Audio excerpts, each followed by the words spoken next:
नमस्कार दोस्तों, स्वागत है आपके अपने YouTube channel AP nursing classes पे। आज का हमारा पीडियाट्रिक का topic common head injury in fetus. जो फिटस मदर की यूट्रस में उसमें कौन कौन सी हेड इंजरी हो सकती है। बेसिकली हम लोग टू टाइप्स की हेड इंजरी डिस्कस कर रहे हैं। One is the caput succedaneum and one is the cephalhematoma. सबसे पहले हम लोग कैप्यूट सक्सिनोडम की बात करें तो हम लोग बोल सकते हैं collection of fluid, collection of fluid in school. और अगर हम लोग हेमेटोमा की बात करें तो ब्लड कलेक्शन, कलेक्शन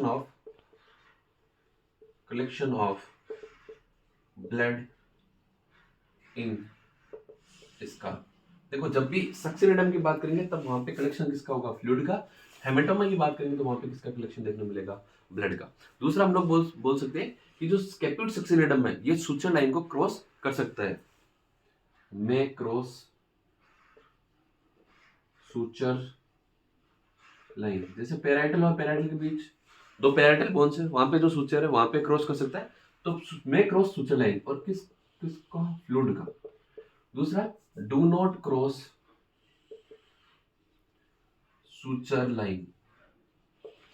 जो सिपेल हेमाटोमा है ये सूचर लाइन को क्रॉस नहीं करता। देखो, बेसिकली जो एग्जाम में जो क्वेश्चन पूछा जाएगा, जितने भी नर्सिंग ऑफिसर रिक्रूटमेंट के एग्जाम्स है उनमें जो क्वेश्चन पूछा जाता है वो ये पूछा जाएगा डेफिनेशन से। कैप्यूट सक्सिनोडम तो हम लोग बोलेंगे collection of fluid, सिपेल haematoma it is the collection of blood.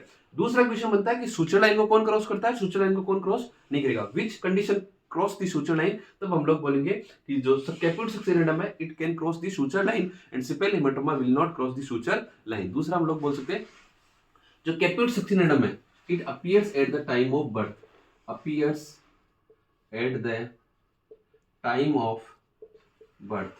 जब बर्थ का टाइम होगा, at the time of birth होगा, तब कौन सा कंडीशन हमारे पास अपीयर होगा, दैट इज द कैप्यूट सक्सिनोडम। और सिपेल हेमाटोमा होगा ये क्रॉस सूचर लाइन को क्रॉस नहीं करता है, क्रॉस नहीं करेगा तो ये कहां पे प्रेजेंट होगा, स्काल्प रीजन में। कहां पे प्रेजेंट हो जाएगा, स्काल्प रीजन के अंदर, स्काल्प रीजन के अंदर ये प्रेजेंट होगा।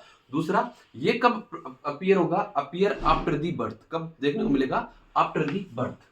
सिपेल हेमाटोमा की कंडीशन है तो ये अपीयर कब देखने को मिलेगा, after the birth, appears after the birth. जैसे बेबी का बर्थ हो जाएगा उसके बाद में हम लोगों को किसका पता चलेगा, हेमेटोमा का। और at the time of birth में किसका पता चलेगा, दैट इज द कैप्यूट सक्सिनोडम का। अब देखो, ये जो कंडीशंस है, जो कैप्यूट सक्सिनोडम है इसके अंदर कोई भी ट्रीटमेंट की रिक्वायरमेंट नहीं है, do not need any treatment. कोई भी ट्रीटमेंट की रिक्वायरमेंट नहीं है। ट्रीटमेंट की रिक्वायर्ड क्यों नहीं है, कि ये ऑटोमेटिकली सबसाइड हो जाता है विद इन वीक। क्यों नहीं है, कि ऑटोमेटिक सबसाइड, ऑटोमेटिकली हट जाएगा, ऑटोमेटिक सबसाइड। और ऑटोमेटिक सबसाइड कब हो जाएगा, विद इन 1 वीक।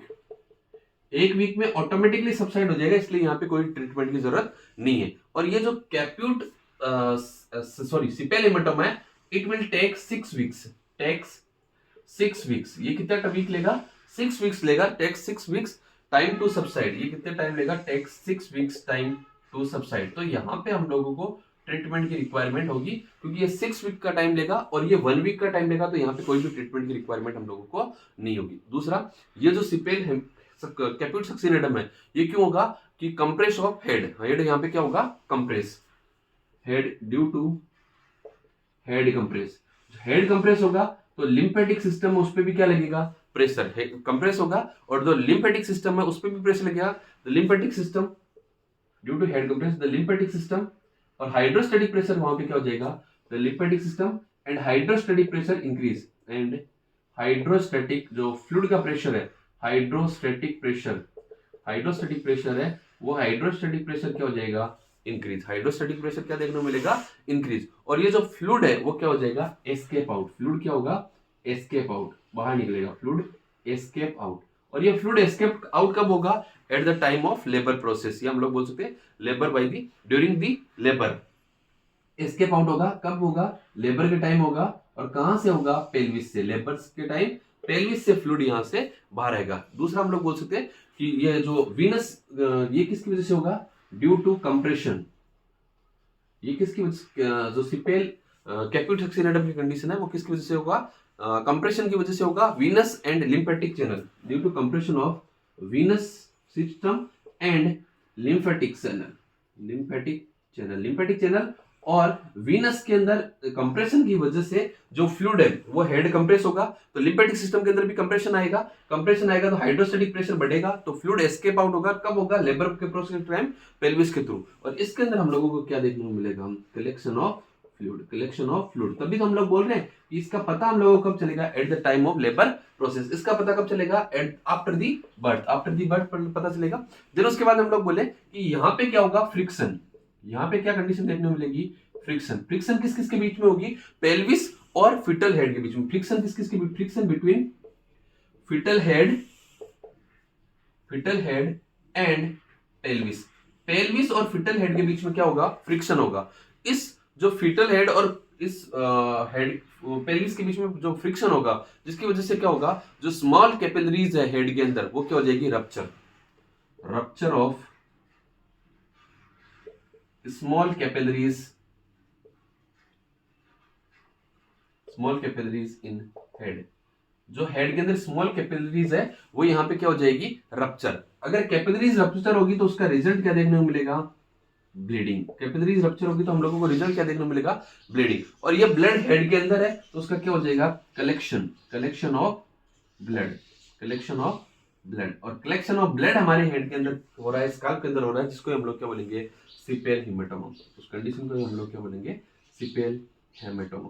देखो दोनों कंडीशन में फर्क ये है कि ये बर्थ के बाद में अपीयर होगा, ये at the time of birth appear होगा। इसमें फ्लूइड का कलेक्शन होगा, इसमें ब्लड का कलेक्शन होगा। ये जो कैप्यूट सक्सेनेडम फ्लूइड है तो ये उसको क्रॉस कर जाएगा, और सिपेल हेमेटोमा कभी भी क्रॉस, हेमेटोमा है तो वो कभी भी क्रॉस नहीं करेगा। ये 1 वीक में सबसाइड हो जाएगा, ये 6 वीक में सबसाइड होगा। अगर ये था related to the caput succedaneum and cephalhematoma. अगर वीडियो अच्छा लगे तो चैनल को सब्सक्राइब करना, वीडियो को लाइक करना, शेयर करना। Thank you so much.